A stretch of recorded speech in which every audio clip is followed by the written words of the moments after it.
জনতা party Bangladesh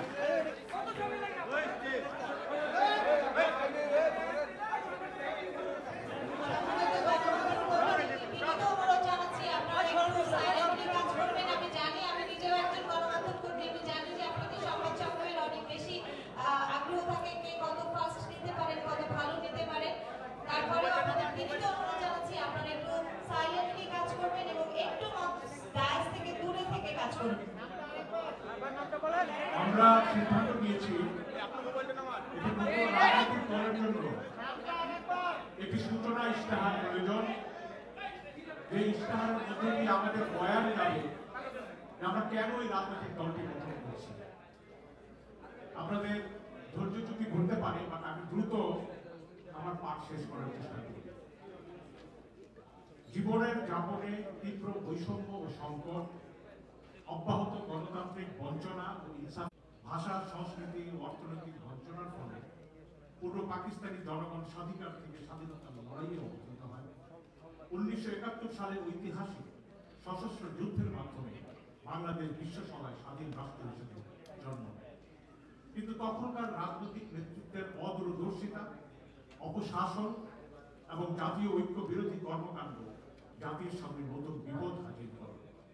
পাকিস্তানের সংবিধান তৈরির লক্ষ্যে 1970-এর নির্বাচনে গঠিত গণপরিষদ দ্বারা স্বাধীন বাংলাদেশের সংবিধান প্রণীত হয়। স্বাধীনতার ঘোষণায় সাম্য, মানবিক মর্যাদা ও সামাজিক সুবিধা প্রতিষ্ঠার স্বপ্নকে উজ্জ্বল রেখে ৭২-এর সংবিধানে ধর্ম নিরপেক্ষতা ও সমাজতন্ত্রকে মূলনীতি হিসেবে আনা হয়।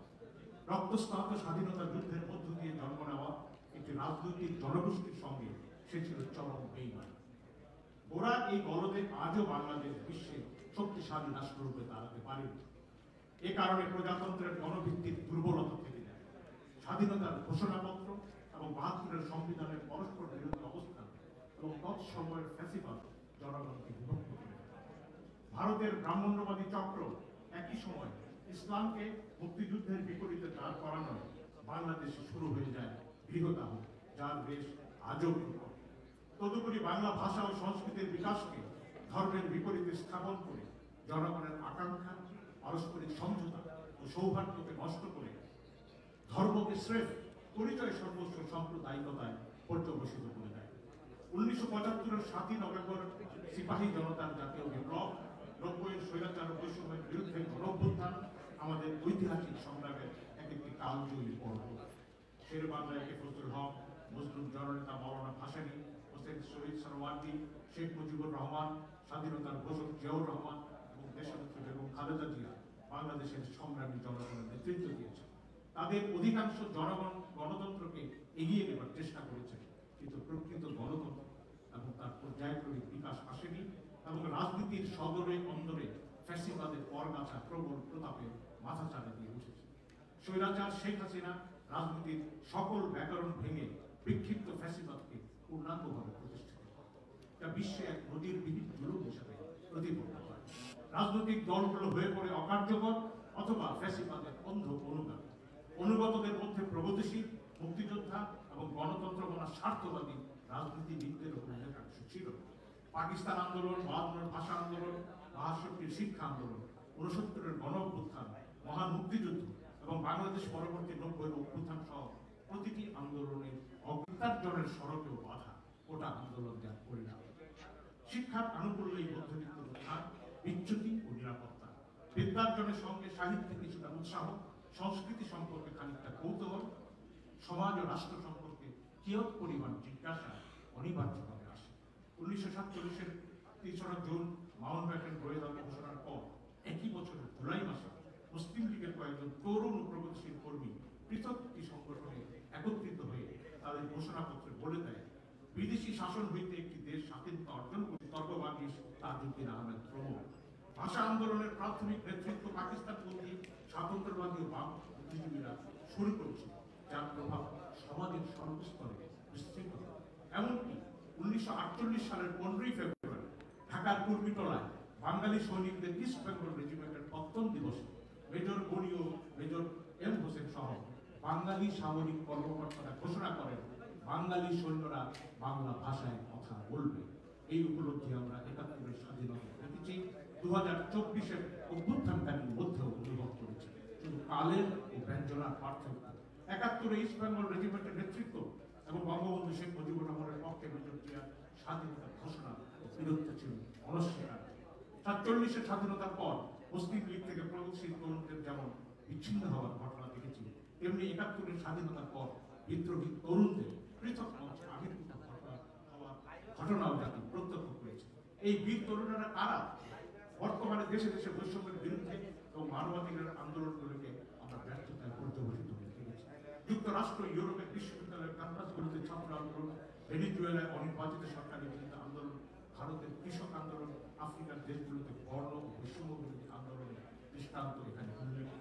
একমাত্র বাংলাদেশের তরুণেরাই সাফল্য দেখিয়েছে। জঘন্য ফ্যাসিবাদকে হটাতে সক্ষম থেকে 64 বছর বয়সী জনসংখ্যা মোট জনসংখ্যার প্রায় 63.25%। এদের 52 ভাগের বয়স 29 বছর পর্যন্ত। অর্থাৎ অধিকাংশই তরুণ। যে দেশে কর্মক্ষম মানুষের সংখ্যা বেশি, সেখানেই প্রকৃত উন্নয়নের গতি ত্বরান্বিত। এই ধরনের সুযোগ একটি জাতির জীবনে একবারই ঘটে। পাশাপাশি আন্তর্জাতিক রাজনীতি লুকিয়ে থাকা ফ্যাসিবাদ ও অনিয়ম নাশে ভুল ফোটানো গণতন্ত্র আবশ্যক হয়ে পড়েছে। বাংলাদেশের ইতিহাস সাক্ষ্য দেয়, প্রতিটি গণঅভ্যুত্থান, বিপ্লব আন্দোলনের পরে ওইসব সংগ্রামের চেতনায় নতুন নতুন রাজনৈতিক দলের অভ্যুত্থান। যেহেতু রাষ্ট্র সাজবে 71-24-এর গণজাগরণের চেতনায়, সেই আঙ্গিকে নতুন দলের আবির্ভাব অনিবার্য। জাতির এই মাহেন্দ্রক্ষণে জাতীয় প্রত্যাশায় সকল প্রকার বৈষম্য, ফ্যাসিবাদ, আধিপত্যবাদের বিরুদ্ধে গণতন্ত্রকে এগিয়ে নিতে, জনকল্যাণ, ইনসাফ ও সার্বভৌমত্ব নিশ্চিত করতে এবং গর্বিত জাতীয়তা বোধ দৃঢ়ীকরণ করতে আমরা আজ নতুন দলের আত্মপ্রকাশ ঘোষণা করেছি। এই জন্য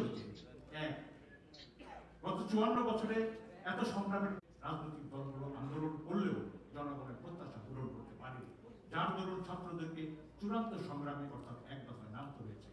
80-র দশকে যেখানে 8 বছরে স্বৈরাচারের বিরুদ্ধে সফল গণঅভ্যুত্থান সংগঠিত করা সম্ভব হয়েছে, এবার 15 বছরেও তা করা সম্ভব হয়। জনগণ একে প্রচলিত রাজনৈতিক ব্যবস্থার গুরুতর ব্যর্থতা বলেই মনে করে। অধিকন্ত দীর্ঘ 54 বছরে তারা কোনো গুরুত্বপূর্ণ সংস্কার সাধন অপারগ ছিল। ভারতবর্ষ 3 নাম্বার। সাম্প্রতিক গণঅভ্যুত্থানে আওয়ামী লীগের পাশাপাশি প্রতিবেশী দেশ ভারতের বিপক্ষে জনগণ সোচ্চার হয়েছে। ভারত ওই ফ্যাসিবাদকে পোষণ করে তাদের মনোনীত রাষ্ট্রপতি বা ফ্যাসিবাদ সহায়ক 72-এর সংবিধানের পক্ষেও তার ওকালতিতে নেমেছে।